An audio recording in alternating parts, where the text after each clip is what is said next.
Morning dear students. आज हम 12th class में चैप्टर 6 में एक नया टॉपिक पढ़ने वाले हैं जिसका नाम है semi conservative method of DNA replication. देखो, इसमें ये जो मेथड है ये बाद में बताऊंगी क्या मतलब है। सबसे पहले हम देखते हैं डीएनए रेप्लिकेशन क्या होता है। तो पिछली क्लास में मैंने आपको सेंट्रल डॉग्मा बताया था, जिसमें बताया था डीएनए अपनी कॉपी बनाता है बाय रेप्लिकेटिंग। तो वो कैसे बनती है देखना एक बार। ये एक डीएनए स्ट्रक्चर है, ठीक है। इसमें आप डबल स्ट्रैंड देख रहे हो, 2 स्ट्रैंड देख रहे हो।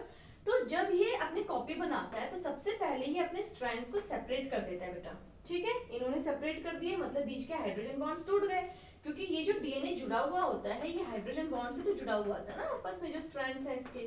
सो these hydrogen bonds will be broken automatically in our body, और फिर 2 स्ट्रैंड्स बन जाते हैं अलग अलग सेपरेट। फिर उसके बाद जैसे ये 2 स्ट्रैंड्स में बना देती हूँ, और फिर उसके बाद नए स्ट्रैंड सिंथेसाइज होते हैं इस तरह से। ये एक स्ट्रैंड सिंथेसाइज हुआ, ये दूसरा।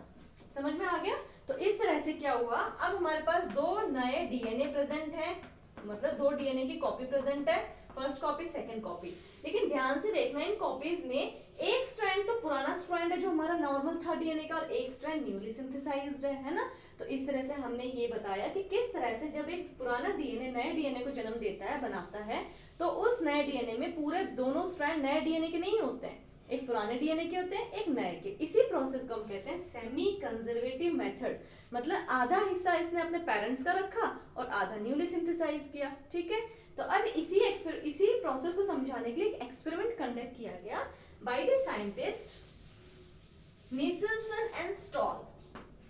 मीसलसन एंड स्टॉल, इन दोनों साइंटिस्ट ने मिलकर इसी मेथड को प्रूव किया था कि by this method only DNA replicates. तो उन्होंने क्या किया, एक एक्सपेरिमेंट कंडक्ट किया जिसमें उन्होंने ली एक इकोलाई, ठीक है।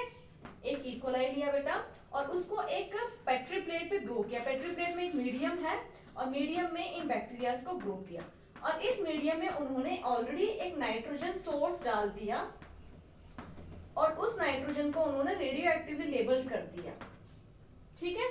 तो ये क्या हो गया, हैवी आइसोटोप ऑफ नाइट्रोजन बन गया अभी, हैवी आइसोटोप। क्लियर? तो अभी एक प्लेट में उन्होंने इकोलाई को ग्रो किया, और उस प्लेट में क्या है, ऑलरेडी एक मीडिया प्रेजेंट है, और उस मीडिया में कौन सा नाइट्रोजन सोर्स प्रोवाइड किया गया, N15।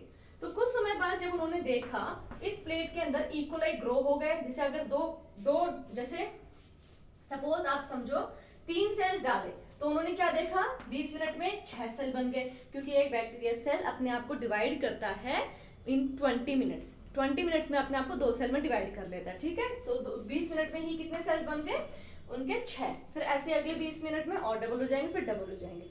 उसके बाद क्या किया उन्होंने, इस प्लेट से सारे बैक्टीरियाज को निकाला और फिर उनको सेंट्रीफ्यूज किया। सेंट्रीफ्यूज मैंने आपको पिछले टॉपिक में बताया था। एक सेंट्रीफ्यूज ट्यूब में सारे मटेरियल को लेंगे और फिर हाई स्पीड पे रोटेट करेंगे। जब रोटेट करेंगे तो सारे बैक्टीरियल सेल टूट जाएंगे, और टूटते ही उनके डीएनए बाहर आ जाएंगे, ठीक है।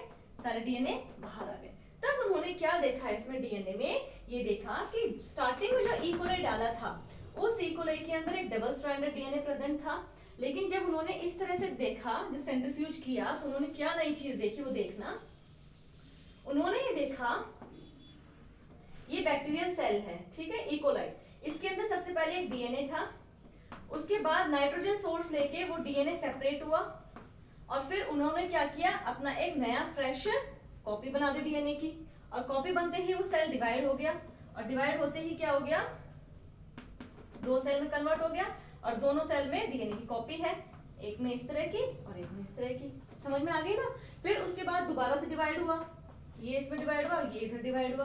तो जब ये डिवाइड हुआ तो इसके दोनों सेल्स फिर से आपके ऐसे बने, सेपरेट हो गए। सेपरेट होके फिर से डिवाइड हुआ, यहाँ पे भी ये सेपरेट हो गए। अब डिवाइड होने के बाद ये 2 सेल्स बने, ठीक है। 2 सेल्स में ये जो है स्ट्रैंड ऐसे बना, इसके साथ नया बनेगा, और फिर ये जो दूसरा सेल है इस ऐसे डीएनए बना, और उसका जो नया बनेगा वो भी ऐसा ही बनेगा। क्लियर? तो अब उसने इस सेल को लिया, जिसमें देखा कि जो दोनों स्ट्रैंड हैं डीएनए के, उसके पास क्या है, N15 बिकॉज नाइट्रोजन जो डाली थी that is required for synthesising DNA, है ना। तो अब जो डीएनए हमने निकाला इकोलाई से सेंट्रीफ्यूगेशन प्रोसेस के द्वारा, उसके दोनों स्ट्रैंड में ही N15 है, हैवी आइसोटोप। क्लियर? अब नेक्स्ट उन्होंने क्या किया,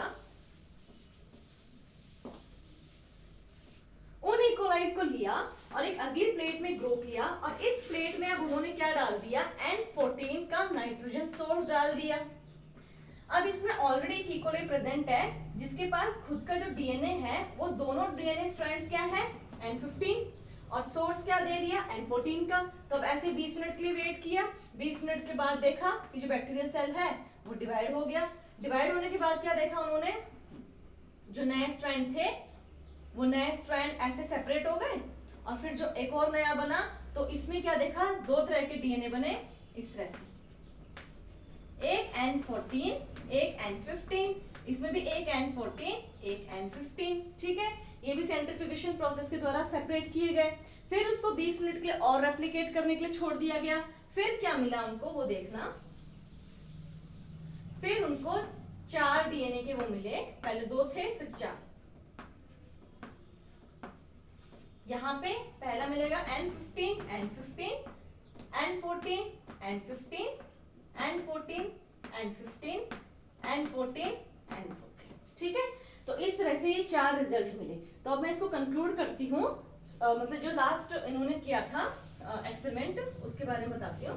फर्स्ट जो बैक्टीरियल सेल था उसके अंदर जो डीएनए निकाला बेटा, उसके अंदर ऑलरेडी प्रेजेंट थे N15 N15। इसको 20 मिनट के लिए ग्रो करवाया, फिर देखा तो उनको क्या मिले, 2 डीएनए मिले N14 N15, क्योंकि N14 सोर्स दिया था, ये भी N14 N15। यहां तक आ गया आपको समझ में। इसके बाद इनको अगेन ग्रो करवाया, और ग्रो करवाने के बाद 4 अलग अलग सेल्स डीएनए मिले।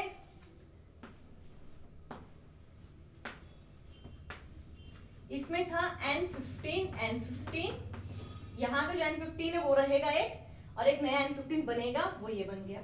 फिर N14 ये जो है वो ये रहेगा, और फिर एक और N14 बनेगा, तो क्या हो जाएगा N14 N14। फिर ये जो N15 है N15, एक नया N14, एक N15 एक N14। तो इस तरह से बेटा उनको 4 प्रकार के डीएनए मिले।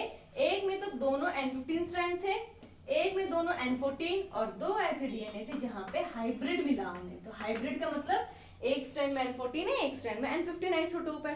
तब इस एक्सपेरिमेंट के एंड से उन्होंने कंक्लूड किया कि किस तरह से जो डीएनए होता है, जो सिंथेसाइज होता है, उसमें नया स्ट्रैंड होता है वो नया ही रहता है, और जो दूसरा स्ट्रैंड होता है वो हमेशा ओल्ड वन रहता है या पुराना रहता है। तो इस प्रोसेस को उन्होंने क्या नाम दिया, semi conservative method of DNA replication, ठीक है। आई होप बेटा आपको ये वीडियो समझ में आ गई होगी। अब मैं आपको नोट्स दूंगी, वो नोट्स आप अपने नोटबुक में लिखें और उसको याद करें, ठीक है। नेक्स्ट वीडियो मैं आपको कल भेजूंगी, ठीक है। Thank you so much.